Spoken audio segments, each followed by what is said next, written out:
математикамен қызыға өстім. Неге Ескешehir? Оған дейін башкан болам деп ойда болды ма?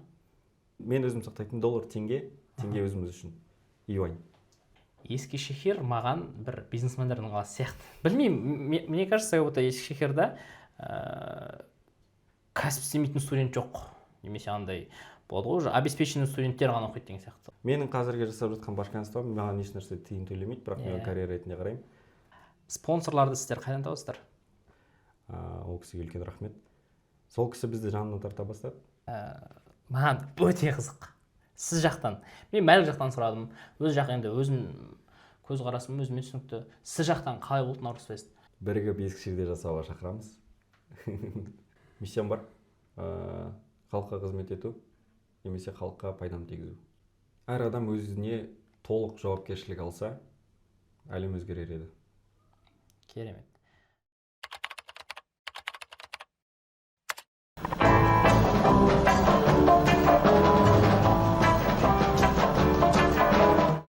Баршаңызға ассалаумағалейкум. Бүгін біздің подкастымыздың 5-ші бөлімі.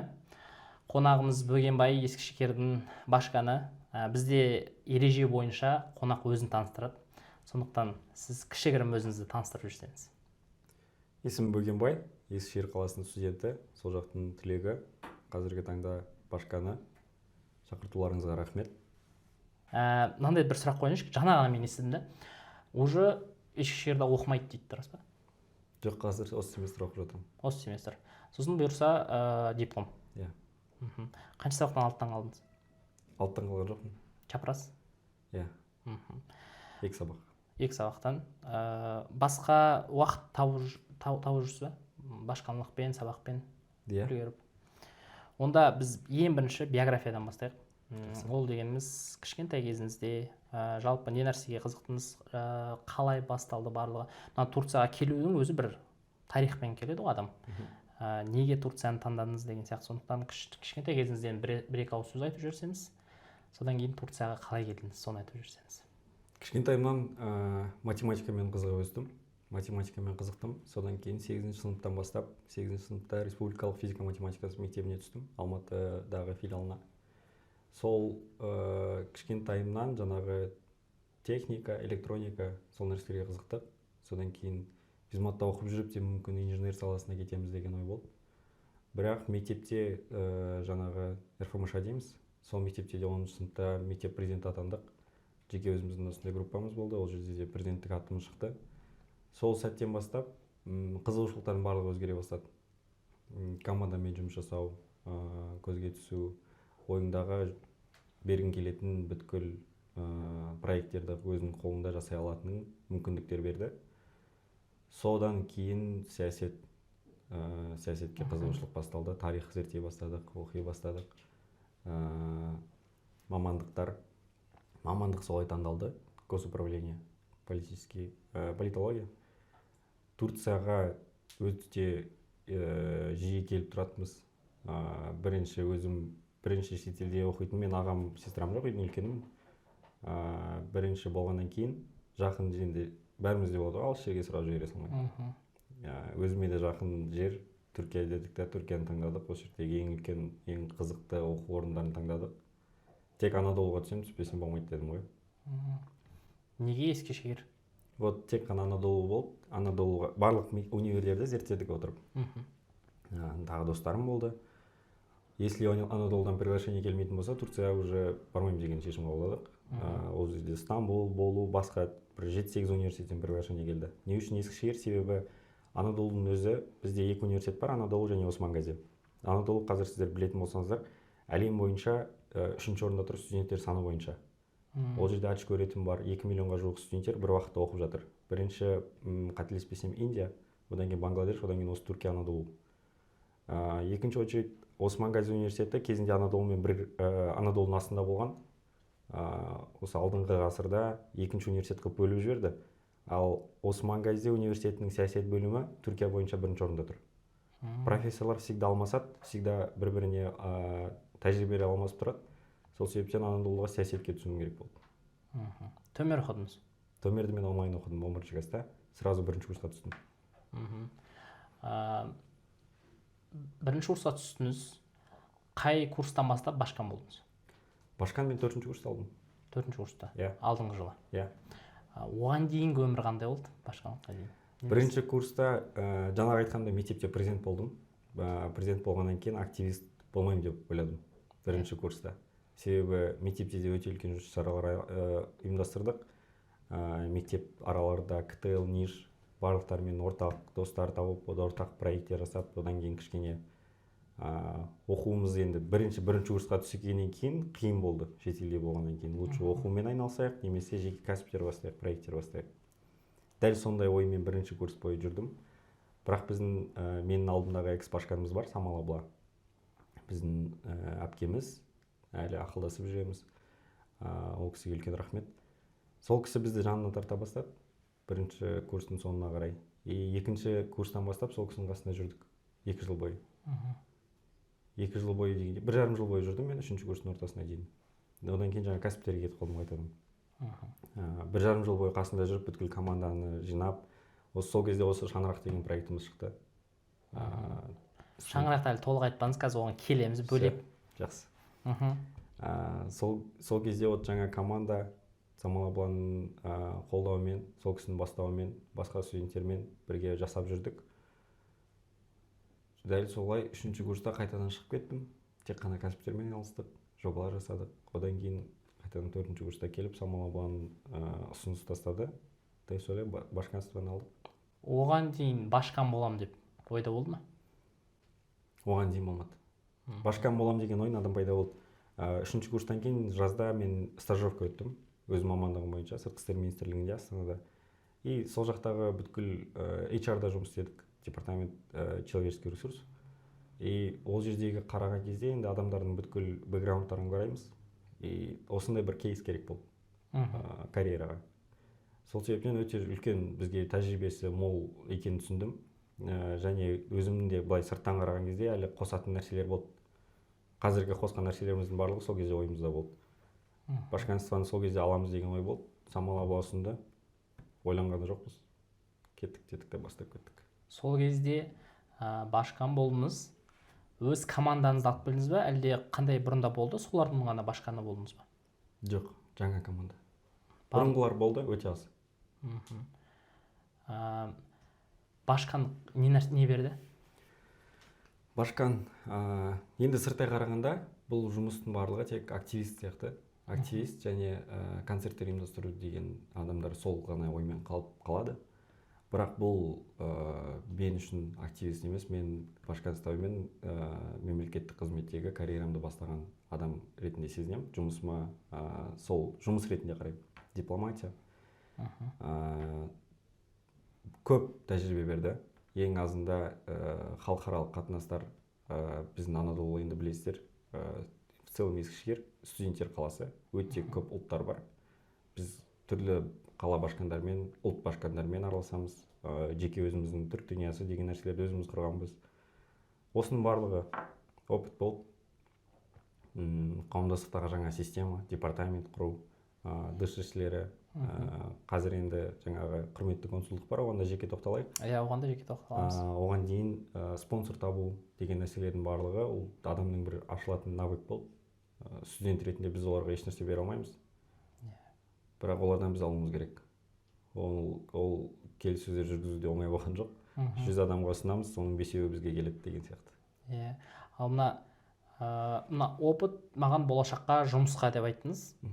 Болашақта қандай карьераны жоспарлап отырсыз? Мысалы, біріншісі индивидуальный предпринимательство ма, әлде саяси жұмыс па деген сияқты? Саяси жұмысқа әлі дайындалуымыз керек. Оқығанымыз осы политология болғаннан кейін, әрине ол жақта өзіміз сынақ көргіміз келеді. Оның ішінде сыртқы істер министрлігінде, дипломатия жағында қызығушылықтарымыз бар. Бізде әрбір осы дышішілер дейміз, ең үлкен көп қоятын департаментіміз өзіміздің қауымдастықтағы. Ол жерде оқитын жігіттердің бәрі госслужбада, саясат оқыған, уluslararası оқып жүрген балалар. Ол балалардың да өздерінің навыктарын ашу мақсатында жұмыс жасап жатырмыз. Мен өзім қалай қысқа айтсам болады, саясетке өзімді әлі дайындап жатырмын. Бірақ кәсіптерімізде тоқтап жатқан жоқ. Онда дәл сол кәсіптеріңізге тоқтасақ бола ма? Бізде мысалы мынандай нәрсе, мына подкасттың ашылу мақсаты ол башарлы студенттер таныту. Біз бұған дейін мысалы Мәлікті шақырдық. Мәлікті білесіз ғой, ол кісі театр қойған кісі. Бір полиглот қызымызды шақырдық, студент болып жүріп 20-дан астам тіл үйреніп жүр. Тура сол сияқты енді маған өзіме жақын сфера ол осындай студент болып жүріп параллельно кәсіппен ақша табу.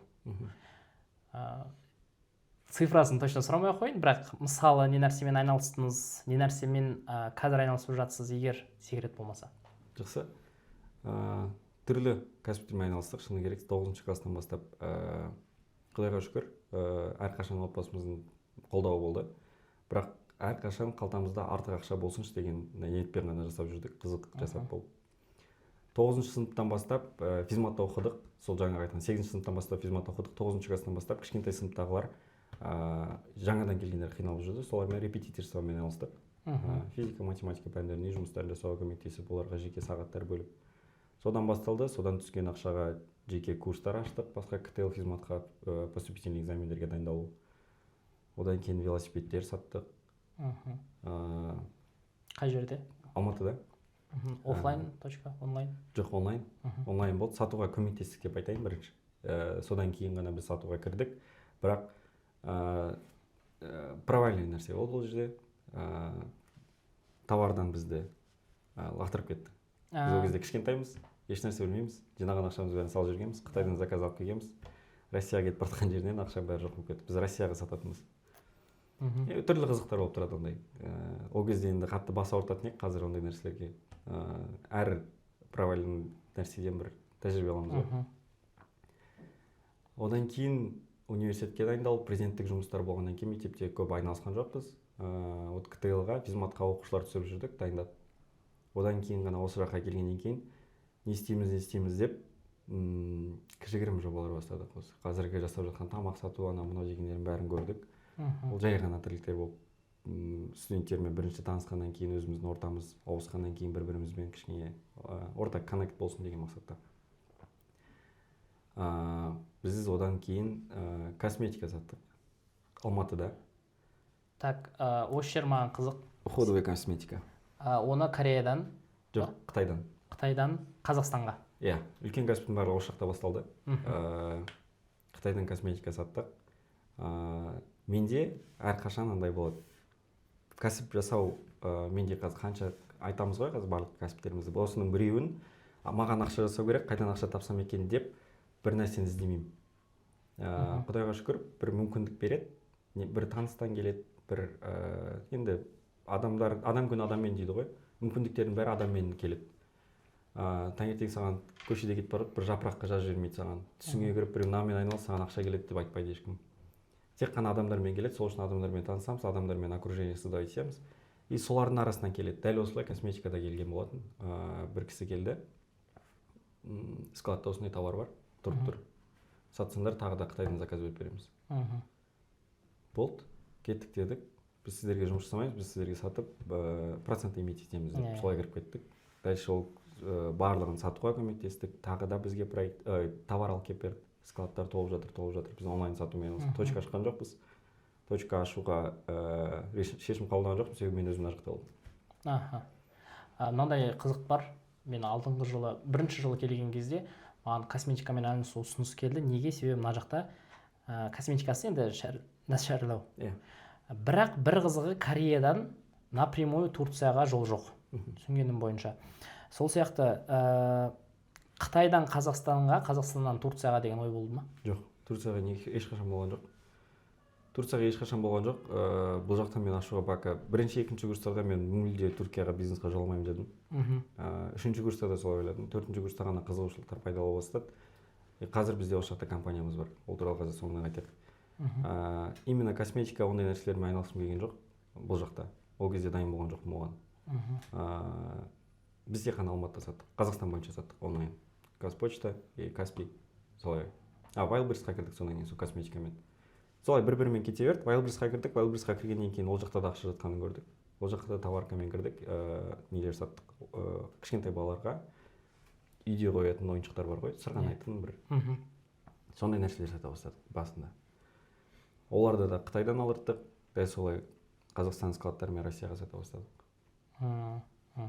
Wildberries не үшін Россияға сатып жатырмыз, Қазақстанда да сатайық деп Каспийға да дәл солай кірдік. Дәл солай косметикадан болса товаркамен айналысып кеттік. Әртүрлі товарка не өтеді, солай болады. Бір основной мына продукция сатамыз деп алмайды. Тек қана косметика продукция болды, үстінде уходовый косметика болды. Тек қана уходовый болды. Корейский бренд, китайский производство. Мен точно 1,5 сағат негізі біздің уақытымыз бар ғой, бірақ шығып та сөйлесетін заттар көп екен бұл кісімен. Бір өзінің жанын тапқан сияқты болдым. Онда мынандай нәрсе келейікші. Бізде айтады ғой, ақша бірнеше жерден түсу керек деп. Сонымен келсесіз бе, әлде тек қана бірақ нәрседен ма? Жоқ, ақша әртүрлі жерден түсу керек. Ақша әртүрлі жерден түсу керек. Сақтау жолы да 3 түрлі жерде сақтау керек, как минимум. Қандай? Элементарно. Бірінші валютадан бастай керек, 3 түрлі валютадан сақтау керек. Әр столдың өзі 3 аяқта тұрады, стабильно тұру үшін. Ол доллар, евро, Қытай. юань. Жоқ, доллар, мен өзім сақтайтын доллар, теңге өзіміз үшін. Юань. Юань самый стабильный, қарап көрсеңіз, қазіргі көтеріліп келе жатқан. Қатты көтермейді, мүлде түспейді. Ең стабильный. Ал оны қалай неде ақша ауыстыратында кәдімгі қағаз түрінде ма? Жоқ, қазір диджиталға барлығы. Қай жерден сіз сақтайсыз? Freedom. Күшті. Ал онда қазір толық айтпай қойсақ, ақша сізге қанша жерден түсіп тұрады? Ақша менен былай айтқан кезде қанша жерден табысыңыз бар деп айтайын? 8 жерден. Иә, миллиардермен сөйлесіп жатырық. Жоқ, астағфиралла. Былай қаласа дейік, қазір. Мына нәрсеге қалай қарайсыз, студент болып жұмыс істеуге? Білім алмай қалмайсыз ба? Жоқ. Жаңағы айтқанымдай, енді әр адамның өзінің жолы бар. Адам жетіскеннен адам далада жұмыс істеп жүрген жоқ. Бірақ, например, қалай айтсам болады. Мен түсіндім, жаңағы велосипед, жоқ, косметика сатып бастаған кезде 1 миллион товарын сата алсам, мен 100 миллион товарын сата аламын. Ол просто цифры и ответственность. Осы нәрсеге сендім, сол себептен жай ғана жауапкершілікті көтере бердік. Жауапкершілік көтерген сайын риск те көтеріледі, риск көтерілген сайын түсінікті. Студенттердің жұмыс жасайтыны енді жаңағы айтқандай әркімнің өмірі әртүрлі, бірақ та жұмыс жасау керек өзінің саласында деп ойлаймын. Келсем. Тегін болса да өзінің саласында жұмыс жасау керек. Тегін болса да. Себебі ол сізге болашаққа жұмыс береді. Менің қазіргі жасап жатқан башканством маған ешнәрсе тиын төлемейді, бірақ мен карьера ретінде қараймын. Стажировка то же самое, госслужбада барлығы біледі. Тегін стажировка, бірақ ол менің болашағым үшін. Ал мынандай нәрсеші, бізде осы 3 жыл бұрын келген кезде Карабюкқа ешқандай енді бизнес түрі өте аз болды. Қазақтар мына жақта бір нәрсе істеп, кәсіп істеп жатқандарын аз көретінбіз. Қазір шүкір Алла, ол кішкене көбейді. Сіздің көзқарасыңыз кәсіп істеп, оданша аз тапқан, жаңағындай кішкене қиналғаны жақсы ма, әлде гарсонлық, официанттар бар, сыртқа істеп жұмыс істеу, қалай қарайсыз? Адамға бағалы. Барлық адамға бірдей формула жүрмейді. Адам риск алып сабақ ала алатын адам болатын болса, тәжірибесін түзей алатын адам болса, аз болса да кәсіп жасаған дұрыс. Стабильный өмірмен риск қатты алғысы келмеген адам гарсондықпен өмір сүре берген дұрыс. Гарсондық демейік, сондай бір стабильный бір. Иә, біз мына жерде сразу айтайықшы, гарсондық деп түсіріп жатқан жоқ, біз найымда жұмыс жасау керек. Иә, найымда жұмыс жасау алайықшы. Жақсы. Онда қазір мына кәсіпті де ақырын ара-сыра қозғаймыз.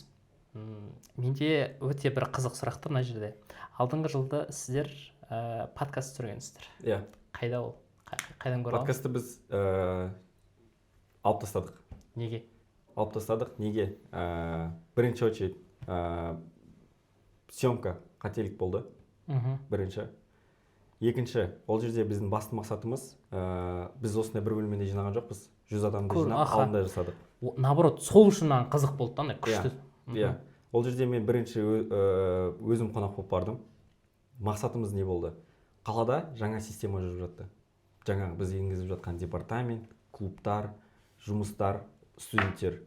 Осы туралы мен барлығын қалай түсіндіріп жібере алатынын ойландым. Дәл осылай подкастқа шақырдық. Сонда подкаст не ради подкаста, а ради не ма системаны түсіндіру үшін қалаға. Мен бірінші месседж тастауым керек болды. вот біз мынандайға дайындалып жатырмыз, студенттер сіздер де дайын болыңыздар. Съемканы санамағанда өзі подкаст күні барлығы толық айтылып бітті, иә, түсірілді. Иә, былай айтқанда. Содан кейін түсірім қате болды деген қалай, ол сақталмай қалды ма, әлде качество онша емес болды ма? Качество онша емес болып қалды. Болғанша жасап сақтап қойдық ол нәрсені, бірақ шығармаймыз деп есептедік. Келесі тағы да бір дайындалып жатыр команда. Тағы да түсіреміз деген ойда бар. Бірақ концепцияны тағы да өзгертеміз деген ниеттеміз, білмеймін қалай. Бізде мүмкіндік бола ма жаңағыны көруге? Осы командамен ғана. Командамен ғана? Ақылдасып көрім керек командамен. Онда осы нәрсені Батя сіз де аласың ғой. Неге? Себебі ол өте күшті бастама болды. Мен көрдім, қызықтым. Мен есімде сіз айттыңыз. Иә. Анан көргім келіп, күтіп жүрдім. Содан кейін ойлайсың ба кәдімгідей бір ай сайын қарап отырамын ғой. Шықты ма, шыққан жоқ па, шыққан жоқ. Неге? Себебі Анкарада түсірді ол кезде. Біз ол кезде әлі түсіріп бастаған жоқпыз. Маған қызық болды. Былай айтқанда анализ конкуренттік қой бәрі. Но жақсы немен. Мысалы сіздерде фондарыңыз онша емес, значит бізде фон дұрыс өтеді екен деген сияқты ғой сол. Және де жалпы маған Ескешехир бір білмеймін, мен өз басым мысалы болу маған творческий қала болып көрінеді. Ескешехир маған бір бизнесмендердің қаласы сияқты. Білмеймін, мне кажется, Ескешехирда кәсіп істемейтін студент жоқ. Немесе андай болады ғой, уже обеспеченный студенттер ғана оқиды деген сияқты. Ол миф па? Миф. Да. Бізде мысалы сіз Ескешехир қаласын қалай сипаттар едіңіз? Қазақтар студенттерін. Қазақтар студент. Иә, көбінесе мысалы білімге жақын ба олар, спортқа жақын ба, әлде өнерге жақын ба деген сияқты. Бәрі бар. Шыны керек, мен қазір сырттан қараймын да өзімде түсінемін. Сол себептен біз тек қана саясатшылар болып, бір мемлекет сияқты жұмыс құрғымыз келді осы департаменттерге. Біз сіздерге қарадық, болуға қарадық, барлығы осылай жүріп жатыр, театр, олардың мүлде шығармашылық жақтары бар. Шығармашылық жақта команда мүлде басқаша жұмыс жасайды. Иә. Біз енді мемлекет демейік, бірақ үйренгенімізді осында салғымыз келді. Барлығын қамтамасыз еткіміз келді. Шығармашылықты да, кәсіпкерлерді де, үйренгісі келетіндерді де, жаңадан келгендерді де барлығын қамтамасыз еткіміз келді. Қазір маған да қызық басқа студенттер Ескешехир туралы қандай бірінші ой келді деген сияқты. Мен өз басыма сондай ой келді. Кәсіпкерлер? Иә. Білмеймін өзіме. Содан кейін Наурыз фестте көрдік қой, өнерлі адамдар да көп екен деп. Мысалы, жаңағы сіздер айттыңыздар, бір система енгізіп жатырық деп. Бізде Құдай қаласа енгізіп қойыңыздар. Онда маған мүлде қызық. Біз осы жылы ақырын сол системаны кіргізіп бастап жатырмыз. Алдыңғы жылы бізде кішкене ешқандай система болмады, былай айтқанда ережелер болмады, ал ережеге бағынған құл болмайды дейді ғой. Сол сияқты біз кішкене шаршап кеттік. Осы жылы ақырын енгізе бастадық. Сол сияқты жаңа подкаст басында айттыңыз ғой, кеңес айтпаймын деп. Но осы бағытта не нәрсені қарау керек бізге? Осындай система құрып жатырмыз біз қазір. Башкан, оның көмекшісі, мынандай былай айтқанда тізбекпен, жұмыстары мынандай болады, істері мынандай болады деген сияқты. Осы жақтан қандай бір сіздер бір неден өттіңіздер, сынақтан сабақ алдыңыздар деген сияқты. Енді жаңағы мектепте президент болған басқарғаным маған бұл жақта көмектесті. Менде ол жерде де енді мына жақта Башкан тоже президент қой. Ол жақта енді президенттік, мектеп президенті астымызда министерстволар болатын. Бірақ менің командам көп болды басқа кандидаттарға қарағанда. 3 класстай маған не істегеннен кейін біз оларға предвыборный кампания емес, партия ретінде ашып тастадық. И сол кезде түсіндім, студенттерге және де осы активисттарға бір үлкен өздеріне сезінетін жауапкершілік беруіміз керек жұмыс жасауға. Сол үшін де осы департаментті құруға шешім қабылдадық. Енді оқыған нәрсе емес, менеджмент оқыған нәрсе емес, өз саясатте. Өте көп қиындықтар көп деп айтпаймын, бірақ моментально ошибкаларда не істеп отыру керек, шешім қабылдап отыру керек. Студенттердің бір-біріне деген қарым-қатынастары орындарында болмай жатады. Бізде, например, қалай мәдениет департаментінде 3 рет Башкан ауысты бір айда. Алдыңғылары не справлялись? Да.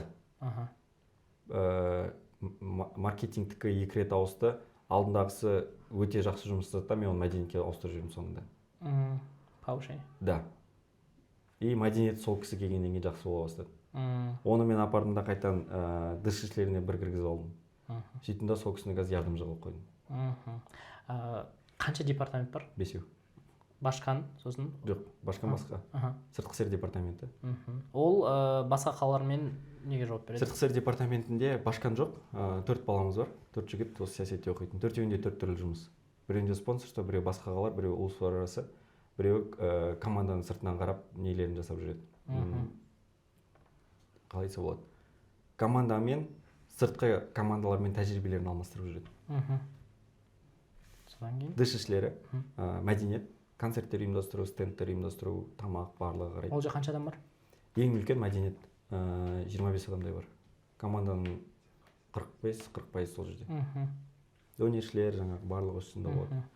Маркетингте прям четко цифралар не помню, 15 шақты адам бар шығар. Мобилографтар, бүткіл журналистер бізде, иletişimде оқитындар. И мен всегда осы департаменттерге келетін кезде навыктарын ашуға, конечно, солай қабылдаймыз. Екіншіден мамандықтарын сәйкес келгенін қалаймын. Ух ты, өте күшті. Себебі қауымдастықтың студенттері енді қауымдастықта тегін жұмыс жасайды ғой. Біздің оларға беретін нәрселеріміз ең азында опыт. Ең азында опыт, тәжірибе. Оқыған нәрселердің бәрін осында көреді. Ал мысалы андайлар бар ма? Өз мамандықтары емес, бірақ жақсы көреді ана істі. Иә. Бір адамдар бар, маған сенесіз ба, бір қыз келді. Көктемде жазды маған, жекеме жазды. Бөгенбай, департамент ашқаныңызға рахмет. Мен департаментке кіргеннен кейін мамандығымды ауыстырғым келіп жатыр деді. Менің қызығушылығым не екенін түсіндім, и мен болашағымды сол жақтан көремін деді. И солай ана қыз мамандығын өзгертуге тырысып жатыр. Өте күшті. Так, үшінші, сосын? Дыш ішлер, мәдениет, білім департаменті. Білім департаменті әртүрлі, speaking club бүгін өтті. Кітап клубымыз бар 2 жылдан келе жатқан. Клубқа да қарсы келеміз. Кітап клубы бар. Алдыңғы жылы бизнес клубымыз болды. Осының барлығы осы кісілерге бағалы. Дебат осыларға қарайды. Білім департаменті қарайды. Және, так, үшеу болды. Так, не айтыппыз? Дыш ішлері, мәдениет, маркетинг айттық, білім, спорт. Спорт, Спорт туризмі. Біз бастаған кезде спорт және туризм деп аштық. Біз ойладық қалаларға аралауға жібереміз және басқа қалаларды қонаққа шақырамыз, соған туризм жұмыс жасайды деп. Бірақ одан кейін жұмыстар өте көп және қаланы аралауға ең көп ақша кететін сол проект болады. Өздеріңіз білесіздер. Сол себептен туризмді алып тастадық, тек қана спорт қойдық. Онда осыдан алыстамайықшы. Спонсорларды сіздер қайдан табасыздар? Алдыңғы жылы бұл департаменттер жасалған кезде ешқандай спонсор болған жоқ. Сол себептен дыш ішлері құрылды. 2 бала тек қана спонсорствомен айналысу керек болды. Спонсорство, инвестиция тарту керек болды. Өзім де сол жерде жүрдім. Әртүрлі. Бірақ бірінші нәрсе бірге басталды. Мына жақ іздеп бастады, мен сол кезде бизнес клуб аштым. Бизнес клуб аштық, 20 адамда келеді, 20-сының 15-і бос жүргендер, 5-6 ғана жақсы кәсіп жасап жүргендер. Ағылшын курсы бар, IELTS жасап жатқаны бар, басқа бір нәрсе товар сатып жүргені бар. Барлығын алдық та, давайте бір проект бастаймыз. Сол проекттен тапқан пайда мына жаққа кетеді. Бізге тәжірибе, мына жаққа көмек. Сонда не түскен пайдан 100% кете ме неге сұрға? Өзіміздің базовый потребностьтер жабылады, содан кейін жаққа барады. Онда мен естіген алдыңғы жылғы жақсы спонсорларға көшейік, шаңырақ проекті. Мен үшін ол андай болып көрінді. Алдыңғы жылда қайтесіпсеміз наурызда кездескен кезде айттыңдар, шаңырақтан түскен ақшаның бәрі осы жаққа жұмсалады деген. Осы шаңыраққа көшейікші, қалай пайда болды мына идея? Шаңырақ проектіміз бар, бірақ ол октябрьде жасалады, жылдың басында. Одан түскен ақша бір жылға жетпейді, сізге сол кезде айтқам. Екінші курста Самал абла келді, Самал әпкеміз. Бөгенбай, достар, барлығымызға сөйлесіп отырмыз. Бізге мынандай проект керек. Студенттердің бәрін келген кезде таңғы асқа отырғызып, бір-бірімен таныстырып. Ол таңғы ас? Басында таңғы ас болып басталды. Таңғы ас дегенде сағат 11-де басталады, и той форматында өтеді. Просто кешкіге қоймаймыз. Той форматында 4 сағаттық, 5 сағаттық программа. Осындай проект керек. Жаңадан келген студенттерге біз қаламыздың атмосферасын түсіндіруіміз керек, біздің жұмыстарымызды түсіндіруіміз керек, бір-бірлерімен таныстыру керек. Ойынның бәрі бір-бірімен танысу ойындары болады. Дәл солай отырдық. Вот мен екінші курста едім. Неге? Себебі бірінші курсқа келген кезде менде осы жаңа не жасай аламыз деп жүріп, бір дәл осындай шаңырақтың басқаша атпен жасаған болатынбыз. Халяльный той форматында, халал түрде. Ол жерден де кішкене ақша тапқанбыз. Ол кезде уже коммерческий проект болатын. Ол кезде мен қауымдастық не екенін білмеймін. Бірінші курсқа келе салып жасағанбыз. Сосын ойландық, бір күн ойландық та, ертесі күн Самал аблаға келіп, вот менің мына проектім бар. Мен осы проектті қауымдастыққа кіргізейін. осы жақтан барлығын атын өзгертейік, атын ойластырдық, аты шаңырақ болды. Түскен ақша осы біздің алдағы проекттерге кететін болсын. Қаншалықты жетті ол? Қаншалықты бюджеті жауып тұрды, пайдасы? Бірінші, екінші, үшінші курстарда жоқ. Екінші, үшінші курстарда бірінші семестрі ғана жетіп жүр. Ал қалай форматы? Той форматы? Формат той форматы. Жүргізушілер болады, ойындар болады, приздар болады. Халық қалай қабылдады? Өте керемет, өте мықты. Жылдың басында болғаннан кейін октябрьдің басында оқуға келеміз, октябрьдің соңына шаңырақта қоямыз.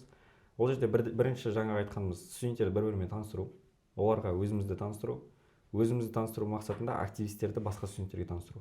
Біз әрбір проекттерімізде, например, мен өлең айтамын. Мені хабарлайды Бөгенбай, мен шығамда өзім туралы таныстырамын. Барлық өнерпаздарға, барлық өнер көрсететін адамдардың бәріне сондай мүмкіндік бердік. Мен Бөгенбай Анадолу университетінде оқимын, осындай бөлімде, осындай курста. Мен сіздерге осы өнерді көрсетемін. Келесі күннен бастап ол адамды уже жұлдыз ретінде тани бастайды, көшеде көрген кезде. Керемет.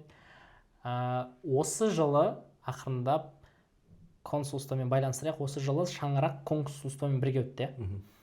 Мен өзім бара алмадым, бірақ көрдім. Біздің командадағы бір-екі қыз барды. Кішкене айтып берді. Сіздерді шақырғандарыңызға рахмет. Жалпы сол туралы айтып беріңізші. Қалай болды консулство? Енді біз сыртқы жағын ғана біліп тұрмыз. Ішкі жағы қалай болды? Өткен жылдың май айында біздің қалаға кен консул Измир көмекшісі және жаңадан бізге сайланған фахри консульство, почетный консульство дейміз. Сол кісілер келеді. Сол кезде бізге хабарлайды: Бөгенбай, бұйырса сіздерде құрметті консулдық ашылады. Сіздердің қалаларыңызда осындай құрметті консулдық ашылады. Осы кісі сіздердің консулдарыңыз болады, жұмыс жасайсыздар. Сол сәттен бастап бірге жұмыс жасай бастадық. Açılышын сол уақытта жасауымыз керек еді. Бірақ біз оларға түсіндірдік, оқу жылының басында жасауымыз керектігін жеткіздік. Дәл солай жаз бойы 2-3 кездесу ұйымдастырдық. Сосын команда сентябрьде келіп жинай бастадық. Енді басқаша уровень, біз үшін де, өзім үшін де жаңа уровень, протокол қабылдау деген бірінші сол кезде қабылдадым. Елшілерді, валийліктерді. Барлығы құрметті консулдықтың Ердоған мырзаның, біздің консулдың аты Ердоған Йылдырым. Бәрі шатасады, кім туралы айтып жатырсың деп. Ердоған мырзаның қолдауымен, сол кісінің тәжірибесімен өтті, түсіндірді, қандай ожиданиясы қандай екен. Одан жоғары жасай алдық деп ойлаймын. Мақсатымыз республика күні, фахри консульствоның açılış күні студенттердің басын қосып бір-бірімен таныстыру. Үшеуін бір күнге салдық. Ол жерде шаңырақ деп аталды ғой, әлде ол шаңыраққа қатысы жоқ? Шаңыраққа аталды. Каршық болып кеткен жоқ па? Каршық болып кетті. Жаңа айтқандай концепция мүлде басқаша болды. Бір андай гала-концерт сияқты. Гала-концерт, гала-ужин. Енді протокол болды. Жаңағы үлкен қонақтардың алдарында студенттердің еркін жүре алулары бар, еркін жүрмей алулары бар. Сол мәселелер сәл ойландырды. Андайда, мысалы мен шаңырақ деген сіздер айтасыздар ғой. Андай тойдың иісі шығып тұрады ғой. Мен біздің қыздарды жіберіп, барынша фотоға түсірдім, видео түсірдім, мен тойды сезінгім келіп тұр дедім да.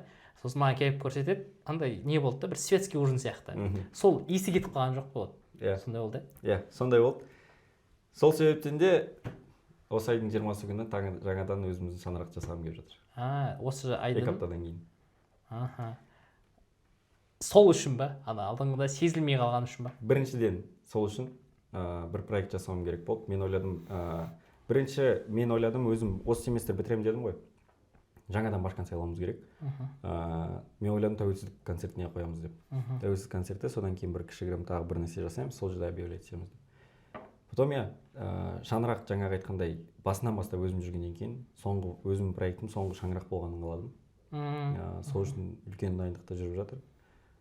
Басқа шаңырақтардан ерекшелігі өте көп.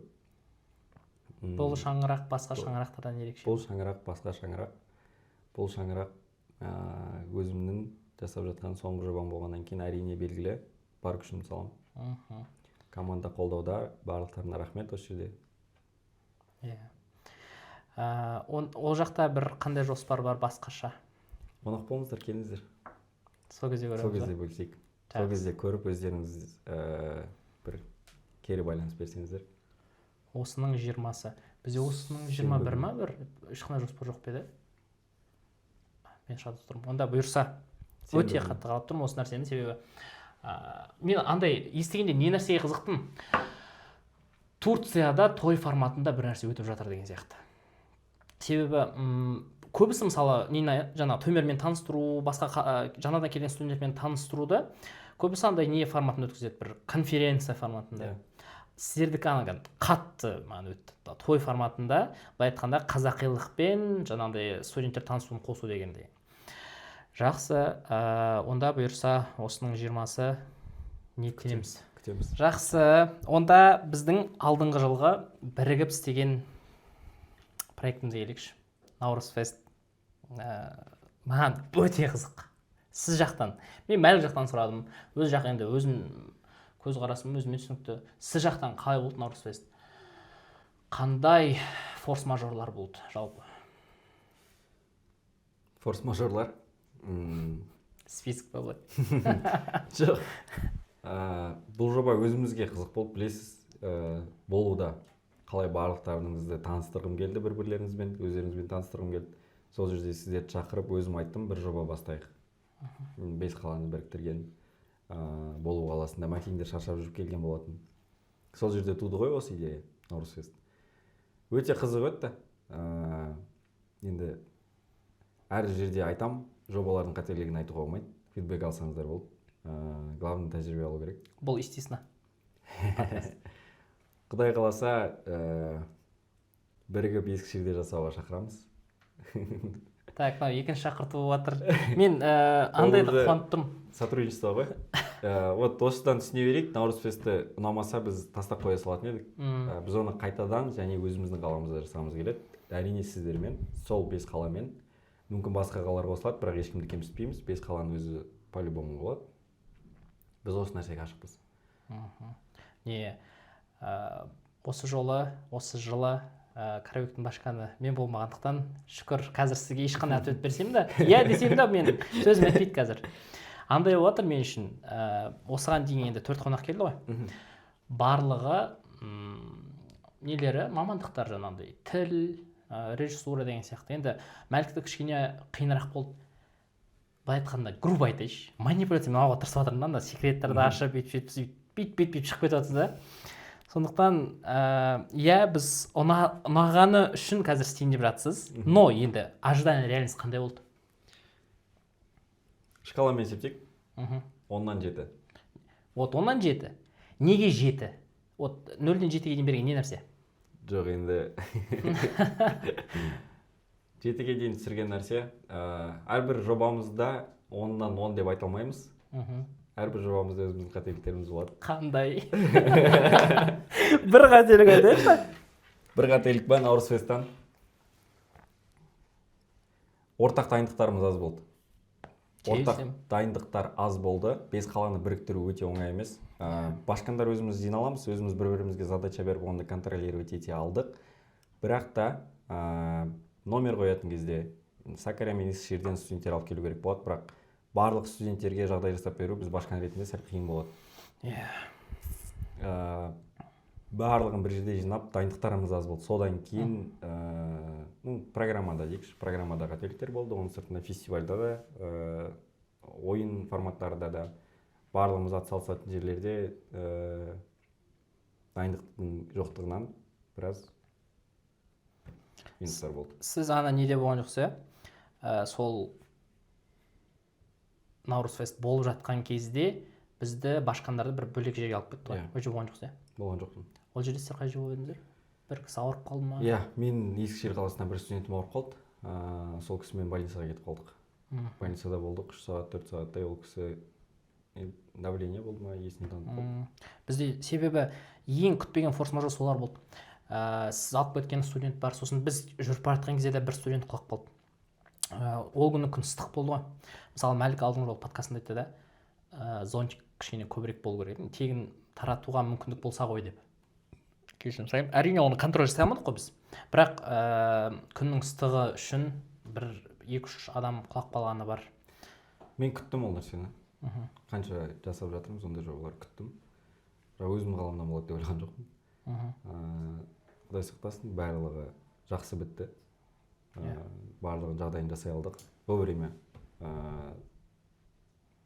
қимылдап үлгердік. Осы Наурыз фесттен алған ең үлкен сабағыңыз не, бір түртіп алатын дүниеңіз?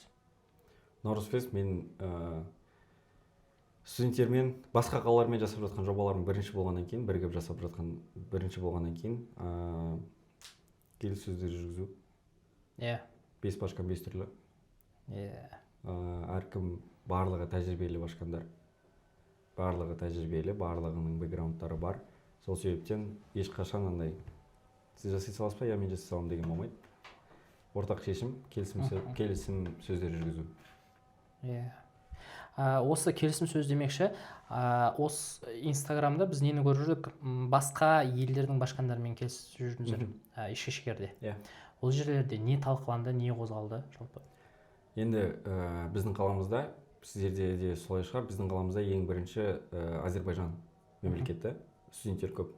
Екінші ескішерісі Қазақстан, қазақстандық студенттер саналады. Қанша? 800-ге жуық. 800 ол жақта.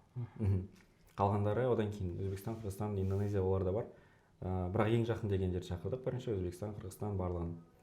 Не талқыланды? Олардың ортақ проблемалар, студенттердің қандай проблемалар болады, қалай біз оларға көмектесе аламыз, сіздер олар бізге қалай көмектесе алады. Және де спонсорство, тәжірибе алмасу дейікші.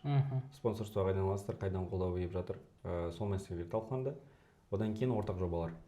Болашақта не жасай аламыз? Студенттердің бір-бірімен ара қатынасын жақсарту үшін не ұйымдастыра аламыз? Спорттық, достық ойындар, турнирлар деген сияқты. Тағы да кездесу ойда бар ма басқа елдердің? Иә, бар. Бізде четверг күні болды. Түрік дүниясы өзіміздің жаңағы мемлекеттер. Қырғызстан, Өзбекстан, Түркменстан, Тәжікстан, Азербайжан барлығы жиналды. Ұйымдастырамыз. Жақсы. Мына сіздің жақын уақытта соңғы ұйымдастырғандарыңыздың бірі саз және сол. Сол туралы кішкене айтып берсеңіз, неге маған ол қызық, тағы да айта кетейінші. Біріншіден, бұл рас па, Сакариямен бірге ұйымдастырған деген? Жоқ, бұл біздің өзімізде болды. Ал Сакариямен ұйымдастырған басқа ма? Жоқ, Сакариямен біз енді ұйымдастырамыз. Ол қашан? Біз Сакариямен ұйымдастырып, басқа қалаларға турға жібереміз. Осы семестр бұйырса Белиджик жоспарда бар, Белиджик қаласында. Ары қарай біз үлгермейміз басқа қалаларға. Екінші семестрда бір 5-6 қалаға жуық қалаларды тізімін жасап, тур жасаймыз. Бізге келуге ойда бар ма? Шақырсаңыздар әрине. Жақсы. Бұны біздің башқанға құлағына бір алтын сырға. Неге қызық? Себебі біз алдыңғы жылы ән кешін ұйымдастыруды ойладық. Есіңізде болса, сіз келіп едіңіз Сакарияда болған кезде. Ән кеші біз қонаққа қалып шақырған. Сакарияда мен болған жоқпын. Сол кезде бізге өте қатты өтті. Лично мен үшін бірінші рет болғандықтан, содан кейін біздің қалада ұйымдастыруды ойластырдық. Алдыңғы жылы енді кішкене ұйымдастыра алмадық. Бізде бір айда, бізде андай Наурыз фест уақытында бар ғой, бізде мынандай болды. Бір айда бірінші воскресенье мына жақтамыз, екінші воскресенье Болудамыз, үшінші воскресенье Анкардамыз, төртінші воскресенье Чифтліктеміз, бесінші Коньяға дейін кетіп қала жаздадық.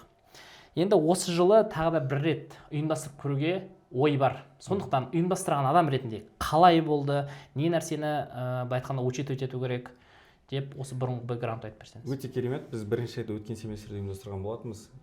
Осы жылғы ұйымдастырылған саз and сол біздің ән кешіміз толық менің командам жасады. Мен өзім қонақ ретінде бардым. Оларды өзімнің жаңағы ярдымжым.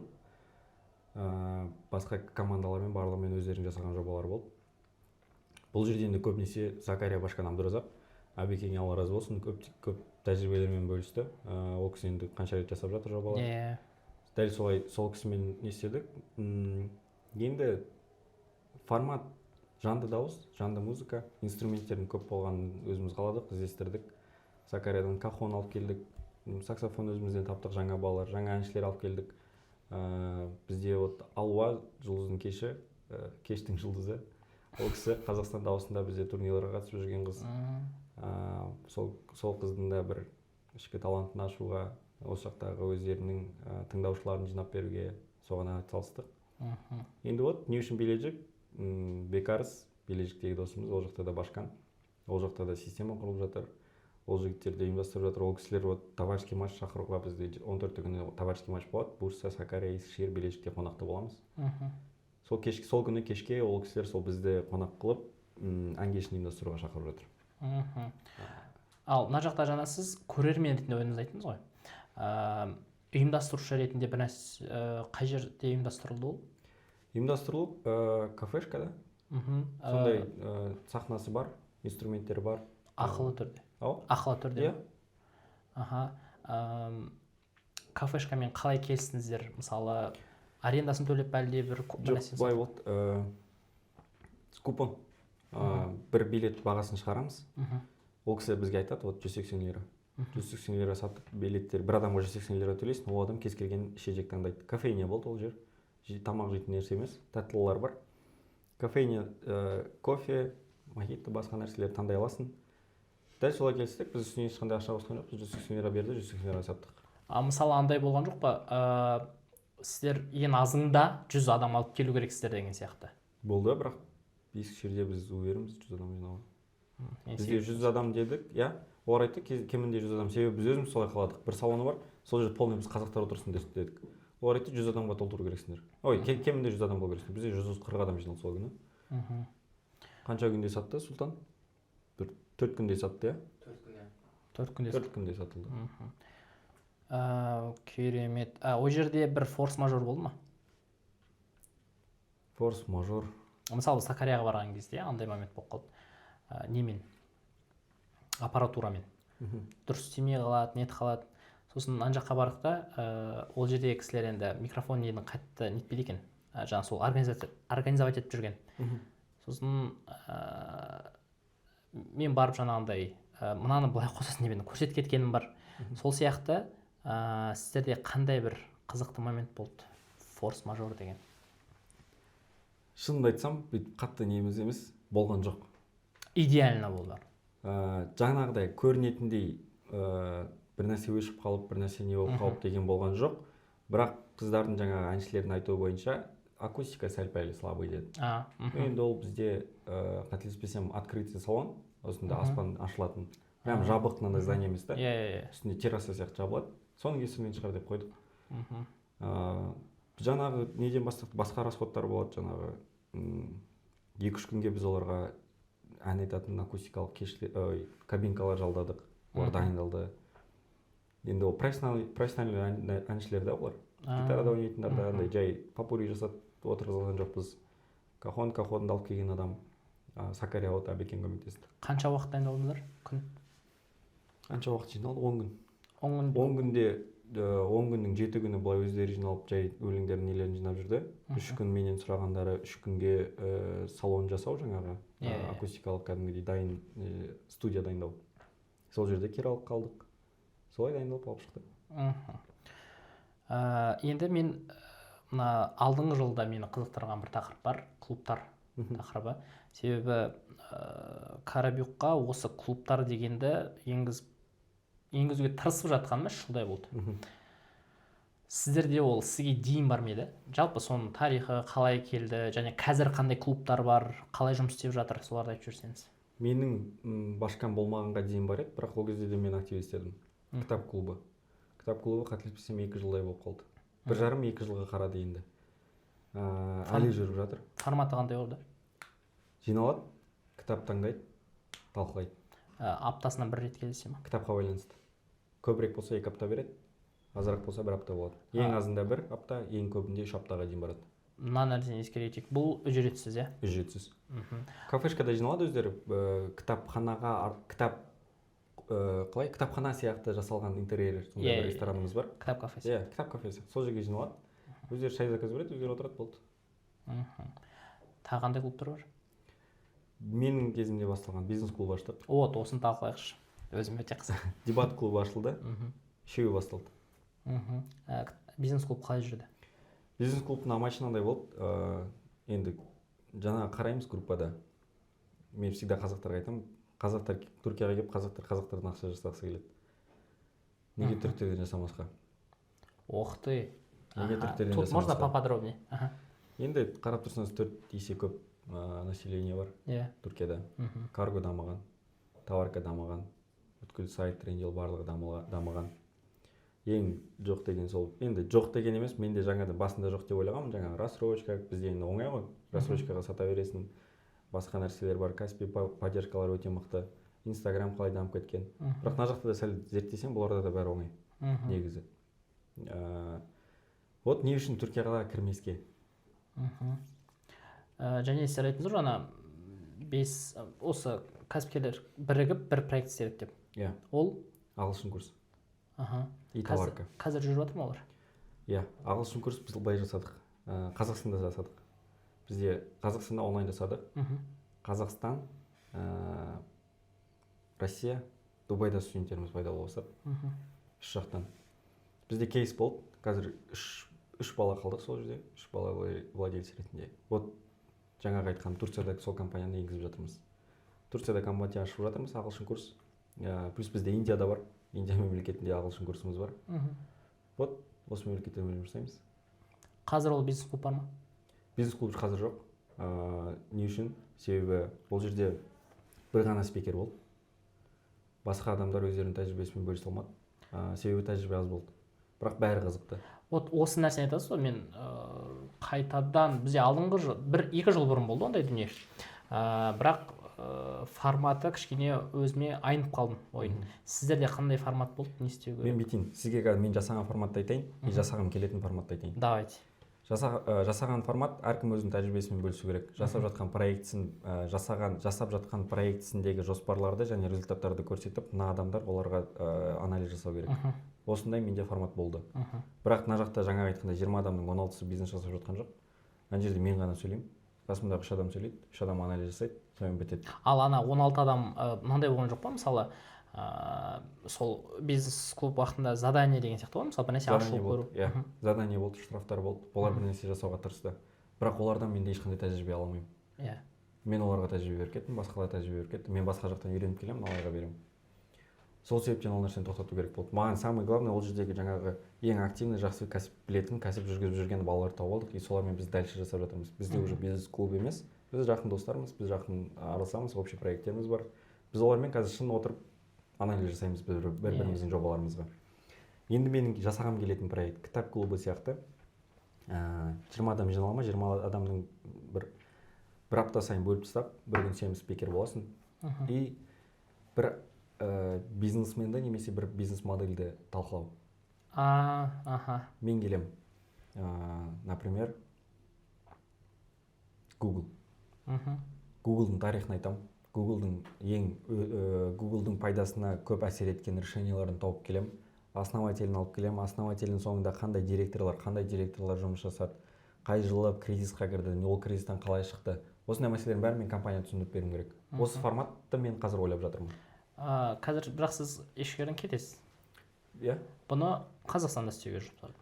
Жоқ, мен осы жақта бірінші жасап көремін. Қазақстанда бұлай жүре аламыз деп ойламаймын. Сонда не ма? Екінші дөнемде қаласыз? Жоқ. Ярдымжымызға тапсырамыз. Менің қазіргі барлық ярдымжыларымның қасында жүретін достарым, бәрі менің достарым. Оларға да жасап кете аламын.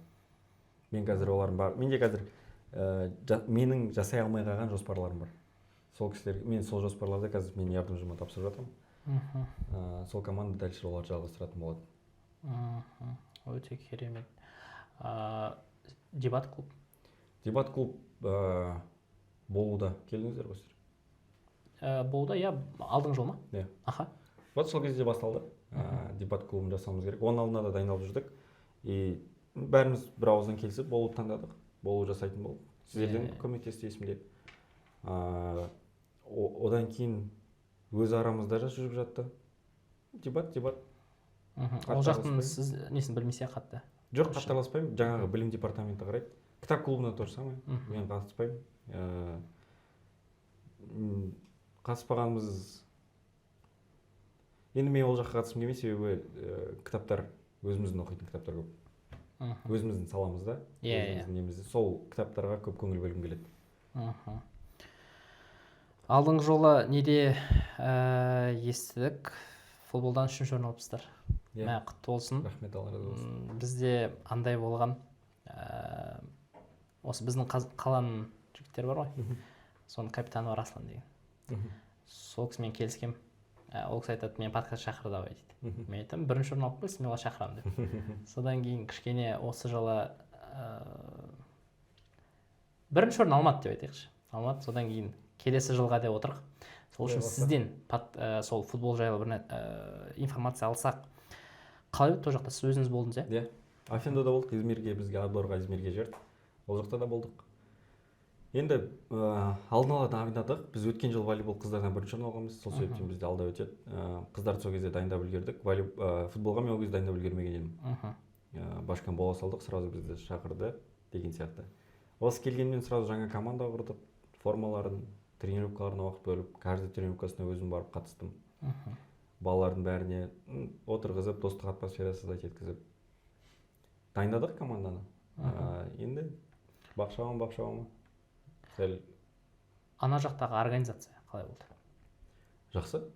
Афен, Нұртілеп досымыз, бірлік қарады, бірлік Қазақстары, Нұрекең болды, Нұрден мырза.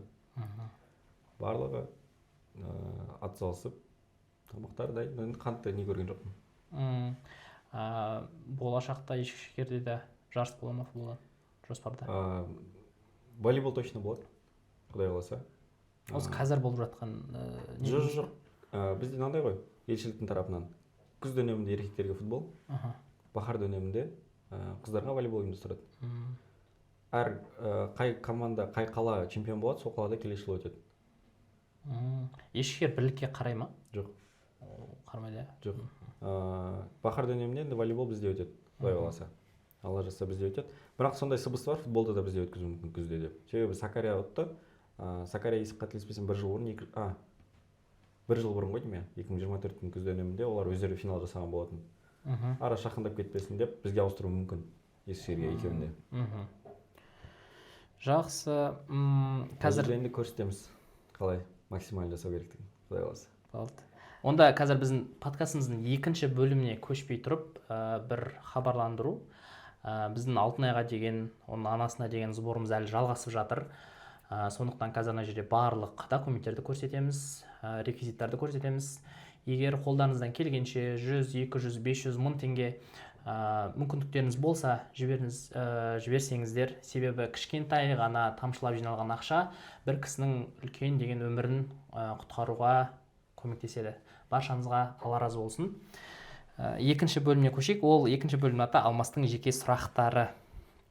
Давайте. Ол жерде мынандай сұрақтар. Қазір біз командамен не істедіңіз, оның барлығын айттық. Енді маған қазір сізді жеке тануға көмектесетін сұрақтар бар. Ол деген не? Сіздің әдетіңіз жайлы жоспарлау, сіздің жаңағындай әлемге жеткізетін ойларыңыз, соның барлығын қазір бір-бірлеп сұрап шығамын. Давайте. Әдетке келсек, сіздің бір 3 жаман қасиетіңіз, әдетіңіз және 3 жақсы әдетіңіз. Үшеу ма? Қанша болса? Ұйқы. Бұл жақсы әдет пе? Жаман. Ұйқы. Тамақ ішпеу. Жоспар жүрген кезде үлгермей жатса мүлде тамақ ішпеу. Әдеттерге жатады ғой? Иә. Үшінші, не айтсақ болады? Білмеймін даже. Пункт бойынша қалай? Жақсы. Онда егер 3-ке жиналмаса, 3 жақсы әдетіңіз. Пунктуальныймын. Бір. Тек қана жоспармен жүрген жақсы көремін. 2. Және де? Адамдармен ақылдасуды жақсы көремін, ол әдет па? Тәжірибелер алмасу. Иә, ол әдет қой. Себебі ол нәрсені әдетке айналдырып алсам деген сияқты. Әдетім фидбек сұрау. Бүткіл жасаған жобаларымнан да, күнімнен де біреуге бір нәрсе жасасам да фидбек сұраймын. Өте күшті ғой бұл негізі, иә. Жақсы. Жоспарлауға келсек. Қараңыз, бұл нәрседе адамдар былайша тасады. Жоспарлау деген ол проекттің жоспары емес. Ол сіздің өзіңіздің жоспарлау моделіңіз. Күндік, апталық, айлық, жылдық жоспар деген сияқты. Қазір айлық. Бұрын кішкентай кезімізде андай таңғы сағат 6:30-да тұрып түс жуу деген бар еді ғой. Оның бәрінен өттік. Қазір айлық жоспар болады. Қыздар ассистенттер көмектеседі көбінесе. Әртүрлі салада жүргеннен кейін кәсіптегі созвондар болады, нәрселер болады. Маңызды жұмыстардың бәрін айдың басына қоямыз. Маңызды жобалардың барлығын. Жаңағыдай тәуелсіздік нелер деген басқаша өзімнің кәсіптерімнен маңызды кездесулердің бәрін айдың басында. Айдың соңын более анализ жасауға құртам. Бүткіл іс-әрекеттеріме және жасаған шешімдеріме. Ал осы жалпы енді активный, былай айтқанда активный адамсыз. Сізге энергия беретін дүние және сізден энергияны сорып алатын дүниелер қандай? Энергия беретін дүние жасап жатқан жобаларымның барлығынан шынымен рахаттанамын. Әрбір нәрсені ұнамайтын нәрсе болса жасамаймын. Жақсы әдетім біреуі сол шығар. Құдайға шүкір, мүмкіндік берді. Сол мүмкіндіктің арқасында тек қана өзім қалаған нәрсемен айналысамын. Энергия сорып алатын нәрсе адамдар бәрі емес, бірақ көбінесе енді басында жүргеннен кейін көп адамдармен ақылдасу керек, көп адамдардың ойын тыңдау керек болғаннан кейін шынымен де кейбір адамдар болады, энергия шынымен тартып алады. Қазір энергияңызды біз қалай істеп жатырмыз? Өте кайф, өте күшті. Онда бізде мына жерде тепе-теңдік жұлдызы деген бар. Ол не? Қысқаша айта кетейін. Ол сіздің қазір 8 сфераңызды атаймын, өмірлік. Соны 1-ден 10-ға дейін бағаласаңыз. 1-ден 4-ке дейін ол нашар, уақыт бөлмей жүрмін. 5-тен 7-ге дейін ол орташа норм. 8-ден 10-ға дейін жақсы. Сондықтан бірінші демалысқа келейік. Демалыс 4. Неге 10 емес? 10 емес, уақыт болмай жатыр. Қалай жалпы демалыс қалай болады сізде? Тек пландайсыз ба, әлде қол босап қалған кезде ма? Енді қол босап қалғанда емес. Ондай демалыстар демалыс болмайды мен үшін. Уақыт арнауым керек. Шетелге барған жақсы көремін. Ел көргенді жақсы көремін, немесе как минимум басқа қалаға барып демалғанды жақсы көремін. Жоспарлы түрде. Жоспарлы түрде демалысыма қарап. Так, кәсіп. Кәсіп 8, шүкір. Неге 10 емес? Дистанционды болғаннан кейін біраз кейбір ұнамайтын проблемалар шығады. Әр мемлекетте қазір жобаларымыз бар. Әр емес, біраз мемлекетте. Рухани. Бұл жерде рухани деген енді адамның рухани несі толық ашпасаңыз болады, тек қана планын айтсаңыз жетеді. 8. Хорошо. Даму деген бұл жерде былай. Спорт, жаңа білім, тіл үйреніп жатсаңыз, кітап оқып жатсаңыз, өзіңізге былай айтқанда енді развитияға. 6. Неге 10 емес? Уақыт жетіспеушілігі. Уақыт жетіспеушілігі барлығы стабильный бола бермейді. Кітап оқу стабильный, бірақ жаңа айтқандай тек қана өзімізге керек кітаптар ғана. Спортқа көп уақыт бөле алмаймыз, тек теннис ойнайтынымыз бар. Настольный большой. Тағы білім алып жатырмыз ол. Ал міне мына 3 нәрсе келейікші. Тамақ, ұйқы және спорт. Жаңа спортқа үлгермеймін дедіңіз. Енді ұйқыдан да тамақтан жақсы өткізді. Онда спорт ең жақсы сол шығар, себебі барып жатқанымыз сол болады. Демалыстың арасында, сабақтың ортасында әйтеуір теннис ойнап кетуге тырысамыз. Неден сұрақтан тыс, дамуда жаңағыдай кітап, подкаст, сондай бір тәвсиеңіз бар ма? Кітап, қандай кітап оқисыз? Подкаст қазір соңғы уақыттары көп тыңдап жүрген жоқпын, тек қызықты адамға болса тыңдаймын. Кітаптарды Стоп, подкаст қандай канал? Канал ма бір? Көбінесе замандас. Көбінесе замандас. Нарикби. Өте. Нарикби, Forbes көп тыңдаймын. BBC. Қазір Forbes ба, әлде Forbes ба? Forbes. Нені тыңдаймын? Жаңалықтарға қоямын. BBC барлық мемлекеттеріндегі. Бұл? Кітап проблема демек, кәсіпке байланысты в основном. И қандай проблема болып жатыр, соны жеткізуге тырысамыз. Мысалы, соңғы оқыған бір кітабыңыз? Стратегия Голубого океана. Государство, политика. И бір мәдени және ғылыми майдан беді, Қаныш Сәтпаев. Қаныш Сәтпаев. мәдени ол Өзбек Әлжанбек. Ғылыми майдан. Иә, ғылыми майдан. Ол Басқа подаркқа келді, солай оқу керек. басқаларын оқыдыңыз ба? Өзбек Әлжане, мәдени майдан. Әлі жеткен жоқпын. Енді былай айтқанда біз екеуміздің бір ұқсастығымыз бар кәсіпке орай, және мынау бас жағында жүреміз дейміз ғой. Сол үшін Өзбек әлі және мәдени майдан оқуға кеңес берем. Оны андайда әр бір еркек оқуы керек деген кітап деп есептеймін. Сондықтан фильм қазір енді қазақстандық сериалдар өте жарып жатыр. Сериал көп көруге тырысамын. Соңғылары Офсайд? Иә. Офсайд 11-ді көріп тұрсың да? 12-ні бітірдім кеше. Среда кеше 12 последний шықты, по-моему. Или 11 ме еді последний. Ютубта. Біз Ютубта 11 шықты. TV плюс бар. 12. TV плюс 12-ден көрдік. Netflixтен документалкалар көп көремін. Соңғы мысалы бір-екеу. Карточный домик документалка емес, соңғы көргенім сол. Соңғы көрген документалка есімде емес. Жоқ, BBC-не көрдім. Зеленский туралы көрдім. BBC Russian-нан Зеленский туралы көрдім. Netflix'тен да карточный домик, дипломатка бар өте күшті. Потом последний кандидат. Барлығы политикаға байланысты өзіме қызықты американдық сериалдар, америкалық президенттер, америкалық дипломаткалар туралы. Жақсы. Тепе-теңдік жұлдызына қайтып келейік. Кімнің? Тепе-теңдік жұлдызына. Все хорошо. Денсаулық. Денсаулық. Осы денсаулықтан мен негізі жаңағын сұраймын. Тамақ, ұйқы, спорт. Денсаулық енді Құдайға шүкір сыр беріп жатқан жоқ, бірақ жеті деп білем. Әлі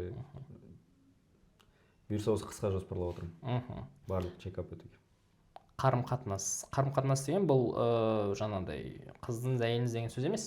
Бұл деген достарына уақыт бөлу, туысқандарына, ата-анаңа звондап тұру, ең кем дегенде деген сияқты сол. 10. Керемет. Тем более жаңағыдай халықаралық қатынасты оқисыз деген сияқты.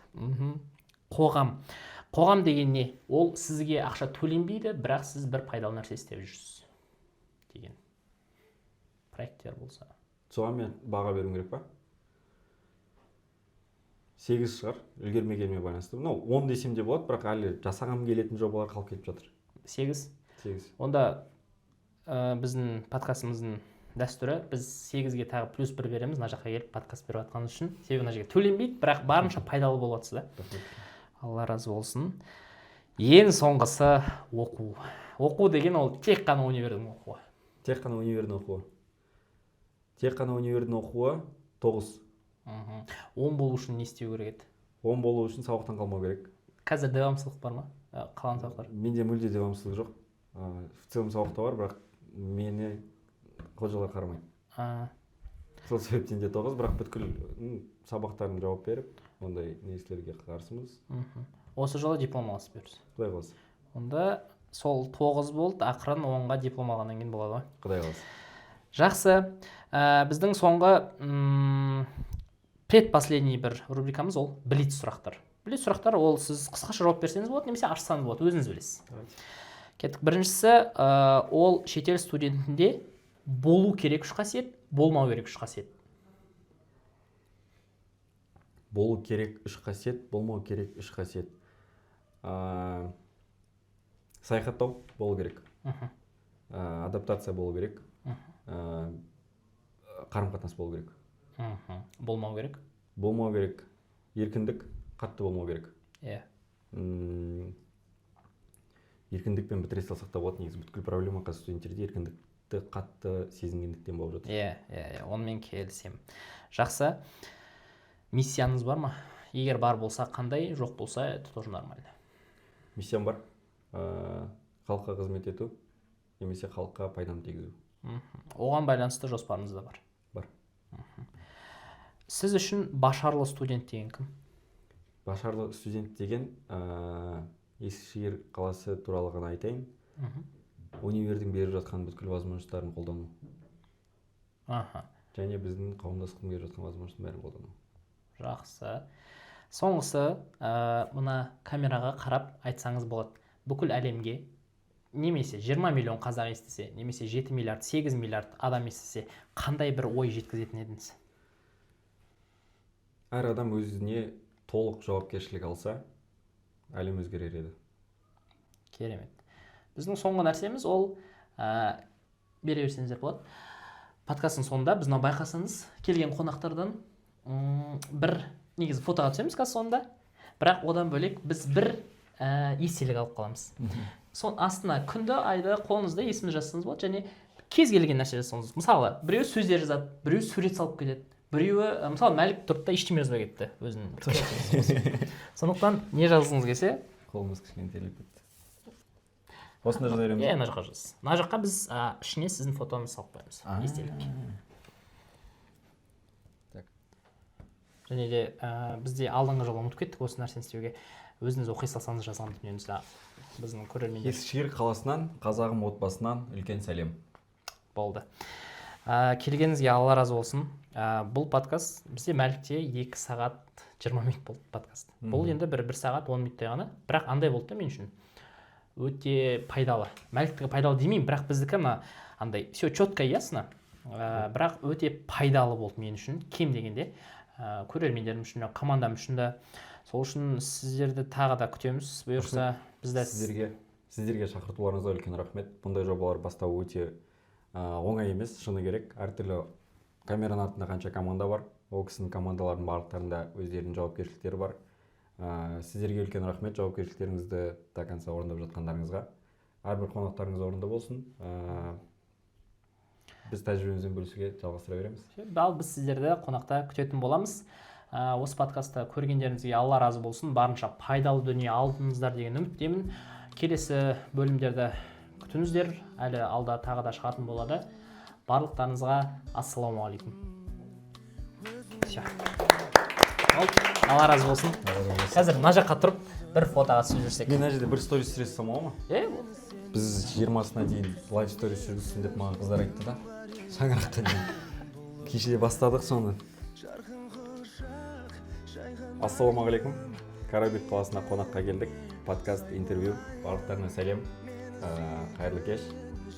Бір сөз айтып жіберіңіз. Баршаңызға ассалаумағалейкум. Бөгенбайды қарсы алып алдық. Қазір тамағын береміз. Кетіп бара жатқан кезде ақ жол қылып шығарып саламыз. Негізі өте керемет подкаст болды. Алла разы болсын сіздерге. Сіздерге рахмет, шақыртуларыңызға рахмет. Команда вот. Біраз үлгі тұту керек осы командадан. Давайте. Қандарыңыз асқан жоқ па? Бұл жоқ, қайтсаңыздар болады, бірақ қаншама адамның еңбегі тамақ пісіріп жатыр, көңілді деген тастаймын десеңіздер, қазір жоқ. Все. 1, 2, 3 дегенде не дейміз? Шаңырақ деп айтайық. 1, 2, 3, шаңырақ! Жарқын құшақ, жайған айым, ниетіңе сай бола